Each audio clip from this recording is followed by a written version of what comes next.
chipani cha MCD khalani ngati mukulamula ndamva chisoni kwambiri maso ndalira mtima mwanga umu. Iniyo kukhala olamula kumalemba chinyamata ambiri basino kwapatsa ma 10,000 kudadzigwira ntchito after 10 days moti aziyenda khomo ndi khomo kumafunsano basino muzavutira ndani anadzafika pa khomo pa ine ndenda yankha mwala ndauza kuti zopusa kuzafikisa pa khomo nga pano sikhomo la MCD ine yayi sinadya kukosa za MCD yayi fertilizer ndigula 150,000 sugar ndigula 6,000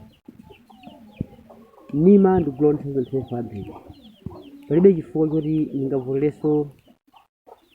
apusi ngati amenewa yayi. Ndiye anthu nyamata anu mwalemba kuti aziyenda makomowa mwauzi azibwera bwino otherwise kumupanga mpanga seye MCD simunamangeponso chino chilichonse chomwe yayi komanso sinandipatse koloko ni wantambala yayi. Ndiye mwauzi anyamata anu mwalembawo ndafufuzatu munatenga kwapitisa maphunziro kwapatsa 10,000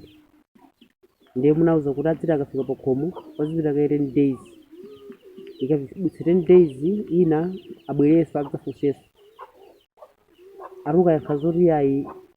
volili mumtima basi na kumba aganiza tibweraso achakwera mchani imwe muchitani samalani muphetsa ana wanu mwinaso mudakapatsa ma 1 million sena kukapatsa chimwendo banda uja kumonongonongo kuti apatsane 1 million anyamata muwalembawo azipanga ma business osati aziyenda makomo mwathu yayi.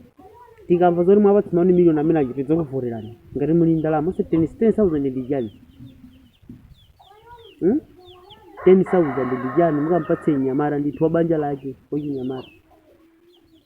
mukampatse 10,000 agwire ntchito kwa masiku 90 awawa